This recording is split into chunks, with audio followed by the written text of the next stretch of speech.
Ayun guys, magandang gabi sa inyong lahat. Kaunting kwentuhan muna tayo, tapos ipapaliwanag ko sa inyo yung mga anong tawag dito, kung bakit hanggang ngayon April na hindi pa tayo nagkapuhag ng pulot ng pukyutan. Ganyan, hindi pa tayo nakakuha ng pulot. Maski pulot ng liwan, nahihirapan kaming maghanap mga liwan sa mga batuhan. Pangilang balik na ba nga namin kanina sa gubat, mga 8 na siguro kanina, isang araw kami dun. Hindi rin ako nagdala ng kamera kanina dahil sa masukal ang daanan namin, tapos mabangin, kaya sa tingin ko kasi medyo sagabal, baka madulas pa tayo dun, tapos masira pa yung camera natin. Wala na tayong gagamitin sa susunod, kaya hindi kami nagdala kanina. Maski nagdala pa, wala namang nakita, kaya ayun, pahirapan ngayon. Grabe talaga. Sa buwan na sanang ganito, April, April, hindi nyo makita siguro. April 4 na. Alas 11 ng hating gabi. Yan. Alas 11. Alas 11 na ngayon ng hating gabi. Nagdesisyon akong mag-video para malaman nyo din kung bakit hanggang ngayon wala pa kayong nakikita na namuhag kami ng pukyutan. Pahirapan kasi dito kasi sa amin, imbes na sa buwan na to magkakapuhag na kami, magakuha na kami ng pulot ng pukyutan, 3 beses siguro. Sa isang linggo siguro 2 o 3 bahay na pukyutan, tapos makakapag-stock na kami ng mga 3 galon o 4. Ganyan. 3 ganito, maliit konti nito. Maliit konti nito. Mga 3, ganyan. 3, 4. Magdidepende kung gaano karami yung laman ng pukyutan. Ang problema lang kasi guys, yung inaasahan kasi namin mangyayari ganyan, yung style namin sa paghahanap. Hindi kasi kami na hanap sa masukal na bahagi ng gubat, yung mga kahoyan. May style kami kasi pagka pukyutan. Ganyan. Ang style namin, sa sapa lang kami naglalakad, tapos alam nyo naman siguro yung mga parang anong tawag nito, yung may mga tubod, yung sa ilog kasi pagka bumaba na yung tubig, liliit na ang porsyon ng tubig doon dahil sa grabing init. Ganyan, yung gilid-gilid ng mga bato, basa yan, basa. Kaya yung mga pukyutan, kada isang pukyutan kasi pag sobrang init ng panahon, ganyan, umiinom yan ng tubig. Alam niyo naman siguro yung pukyutan, ang lipad niyan mahina, no? Hindi katulad ng liwan na mailap, sobrang bilis. Mabagsik sila kung lumipad. Magalaw ba? Ang pukyutan kasi steady. Para siyang, alam niyo yung helicopter, pwede siya magaganon ni. Tapos pagka makainom na sila ng tubig sa gilid, hindi yung mga parang may linaw na kunti, yung parang malaki ang tubig, hindi sila makakalipad pagka mapunta sila sa tubig. Kaya sa gilid-gilid sila, sinisip-sip nila yung mga parang basa konti. Tapos pagka lalaki ng tiyan yan, parang busog na sila sa tubig, lilipad yan patuwid patungo sa bahay. Ganyan.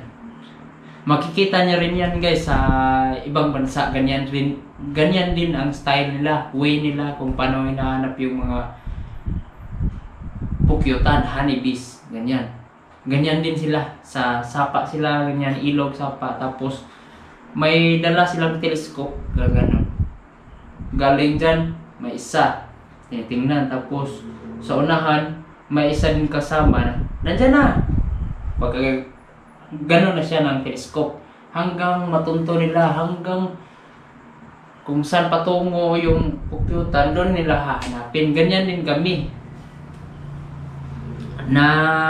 Nasunod ko yan sa papa ko.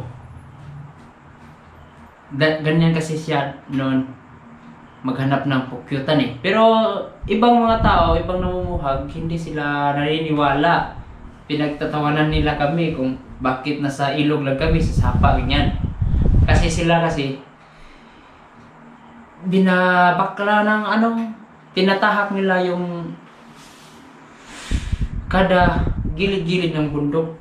Kung may makita silang kahoy sa gitna ng gubat na parang masukal siya, may maraming mga nakalaylay na mga dahon na may maraming bagon, ganyan. Iwan ko ba sa Tagalog kung ano ang bagon. Hinahanap nila dyan. Pero kung sa ilog ka lang talaga guys, pagka wala talagang uminom dyan, ang area nga, wala talagang pukyutan.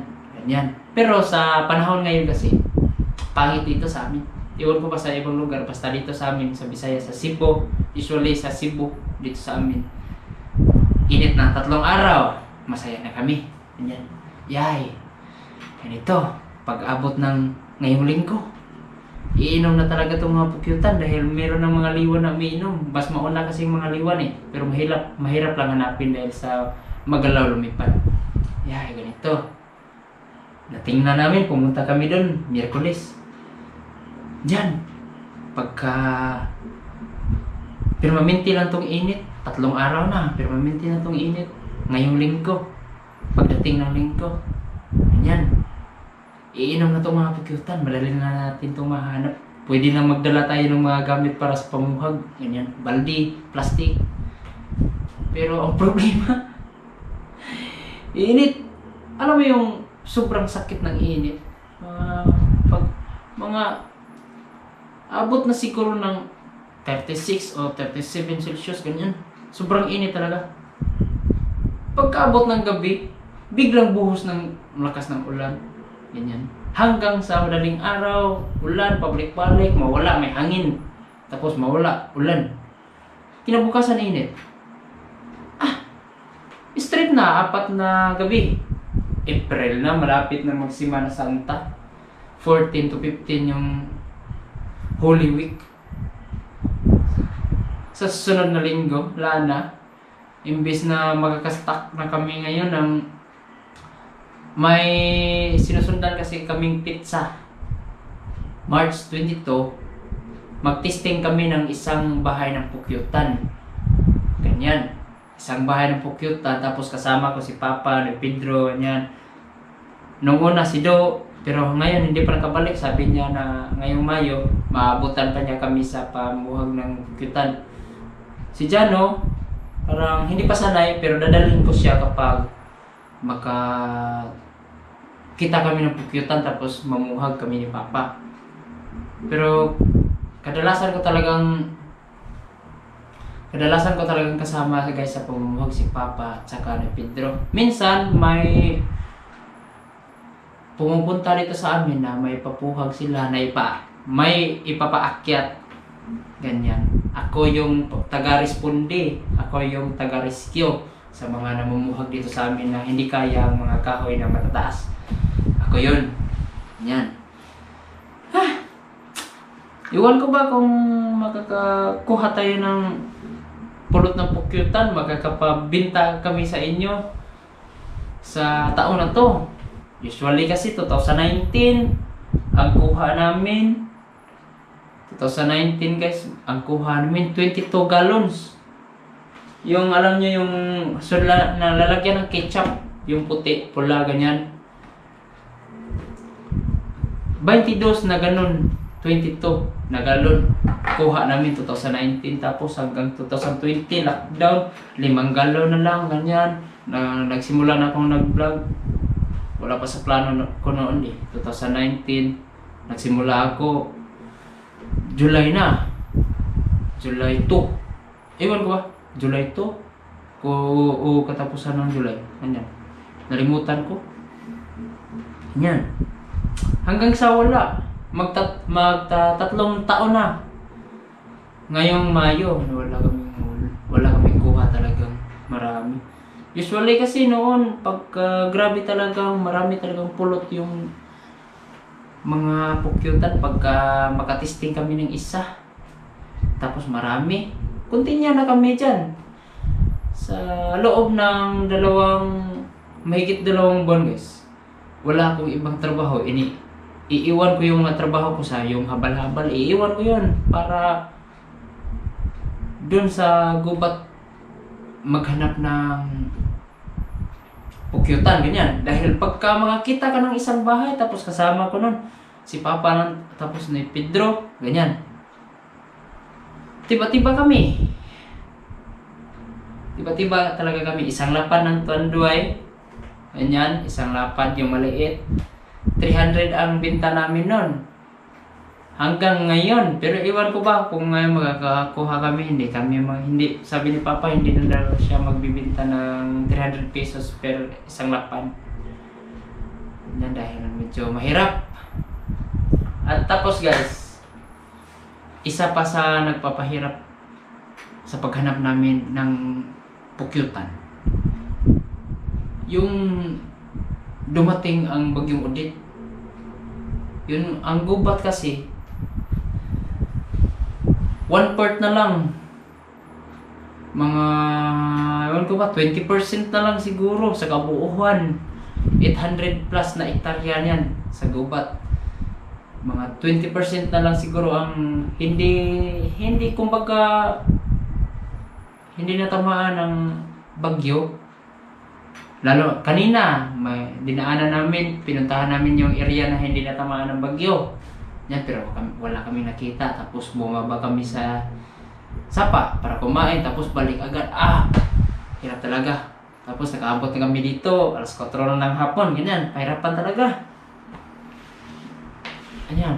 Lalo na ako pumayat ngayon dahil sa lakad talaga.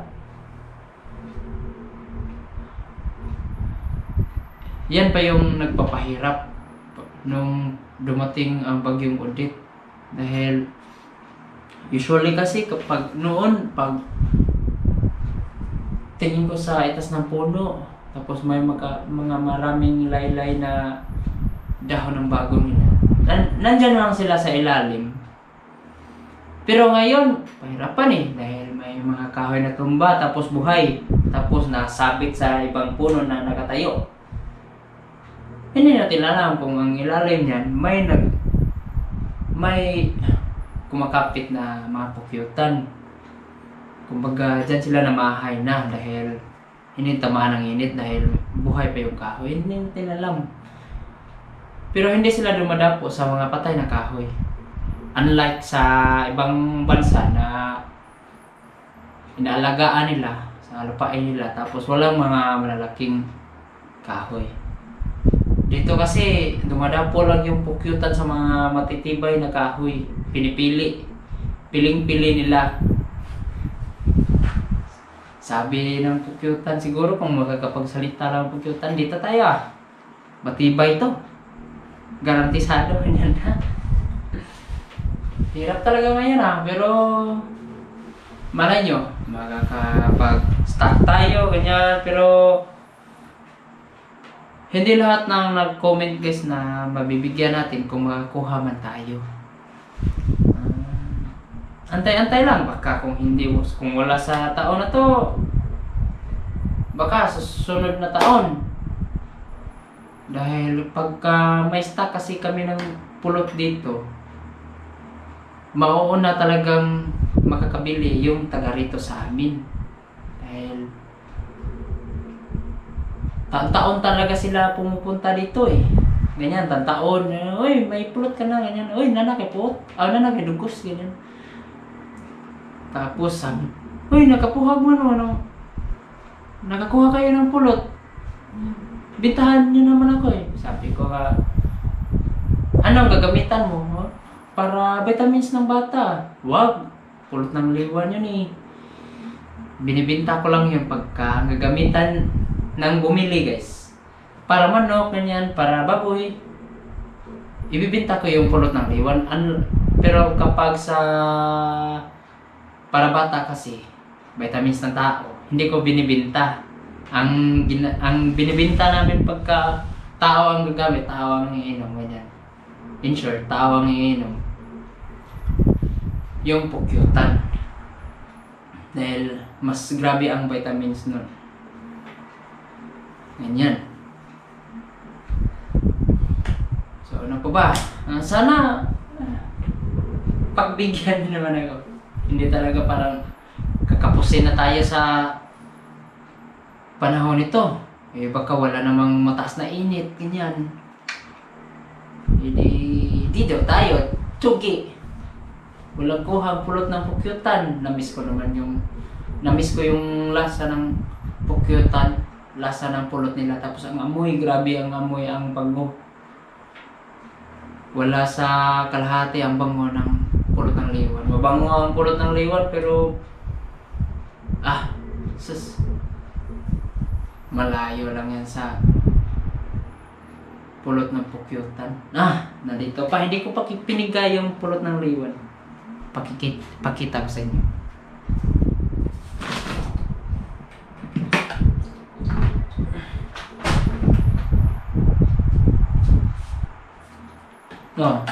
Ito guys, hanggang ngayon, ito lang yung nalikom namin. Hindi ko pa pinigayan. Nandito pa lahat, Yan. Nandito pa lahat.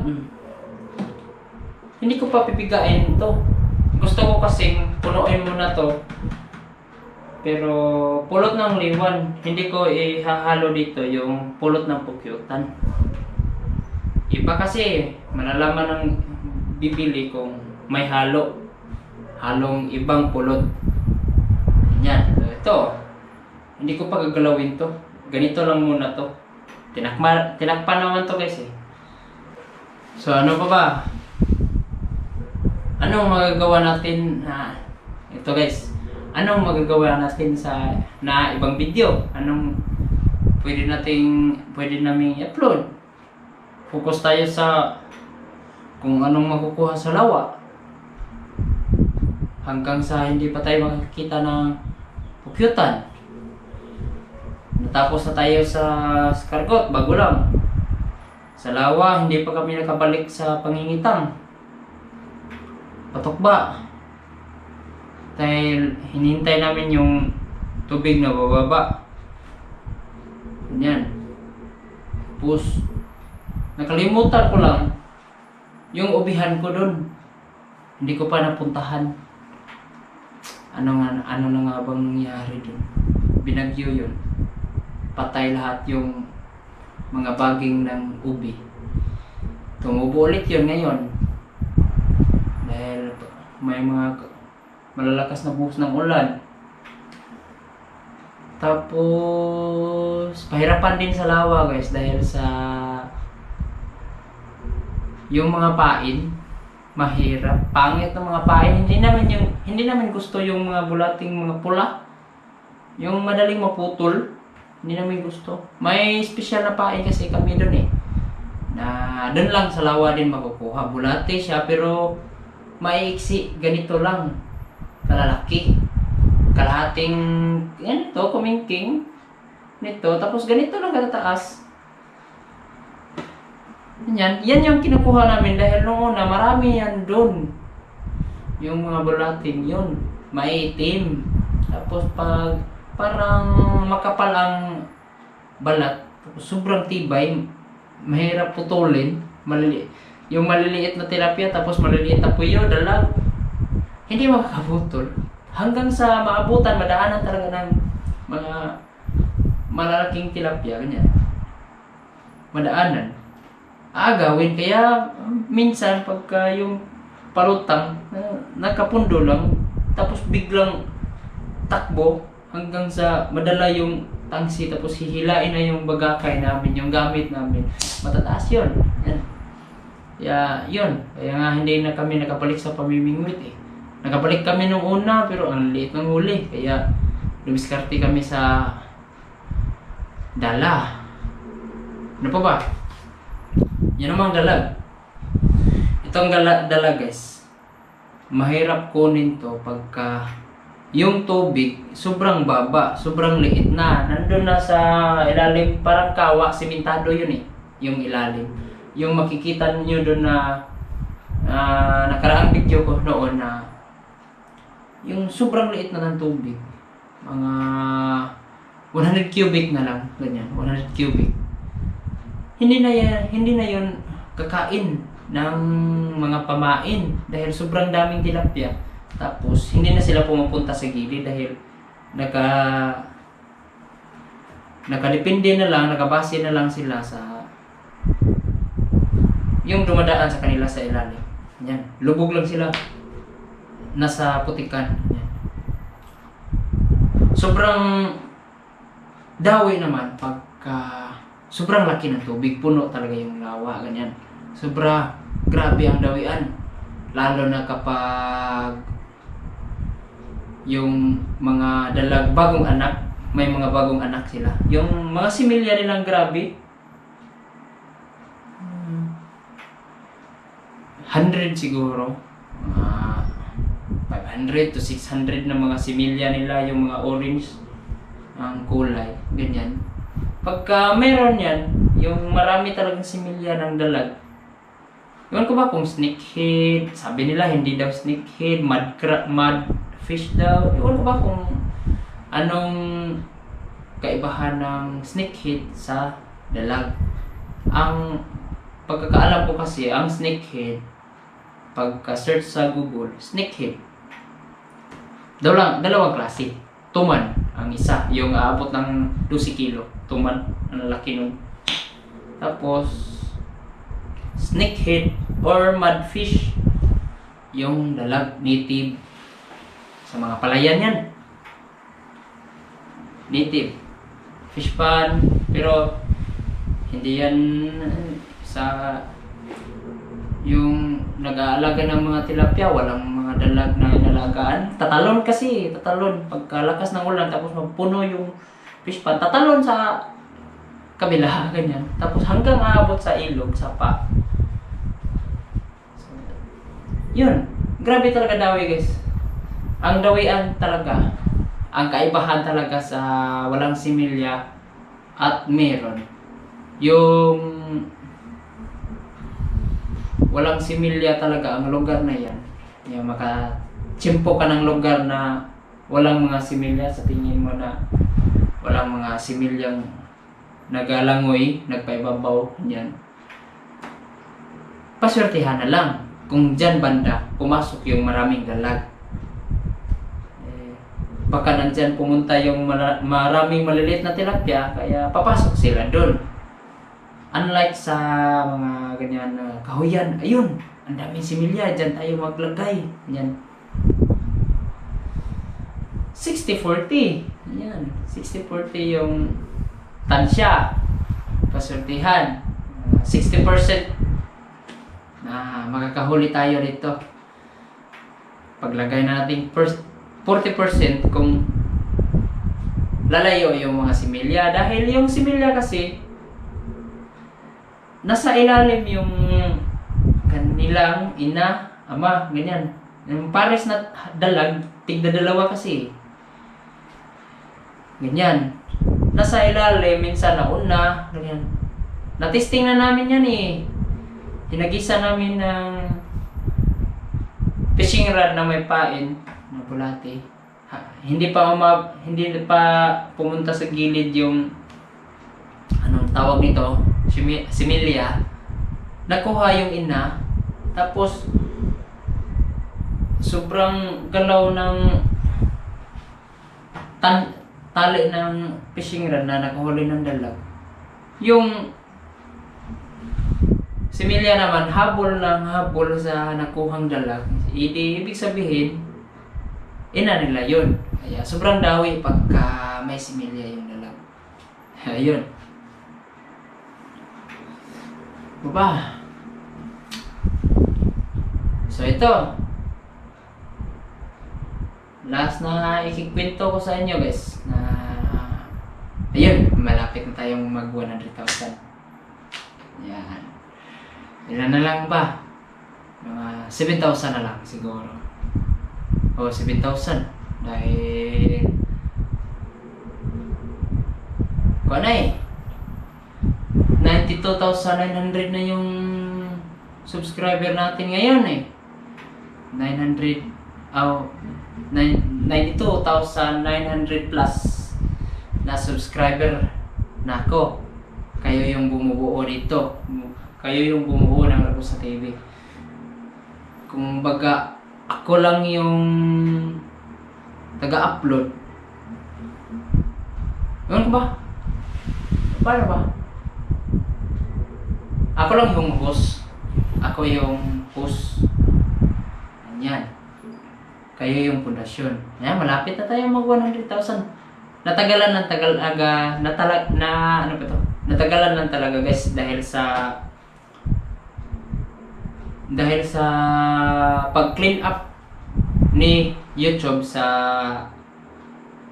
account natin, sa subscriber natin, dahil may sinend siya sa akin na wag daw akong mabahala pagka sa mga susunod na araw bababa yung subscriber dahil dinidelete nila daw yung mga spam subscriber, yung mga hindi na update na, hindi na mga open na account, mga Google, hindi na active na ang tawag nito Gmail account, ganyan. Yan, mga spam, ganyan, dinidelete nila. Kumbaga, nililinis nila yung channel natin para talagang solid talaga yung mga subscriber na nandun. Mga solid subscriber talaga. Kahit na sabihin na natin hindi malaki yung mga views natin per upload sa isang araw, 24 hours. Sa mga susunod na araw kasi, tumataas siya. Kung ibig sabihin, tinitingnan nila talaga, binubyo nyo, tinitingnan nyo yung mga nakaraang upload ko. Ganyan. Salamat talaga. Hayaan nyo, ano kayang plano? Wala pa sa plano ko kung anong gagawin natin pagka abot tayo ng 100,000 na subscriber.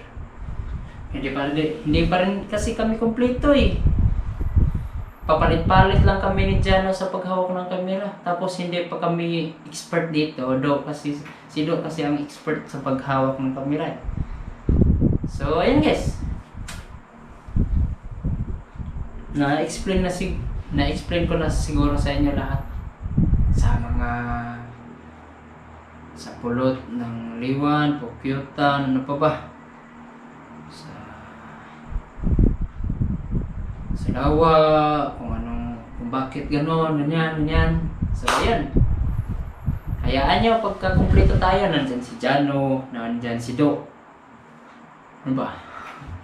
Pagka nandyan sila, hindi okay na lahat. Ngayong Mayo, malapit na. So, ayan.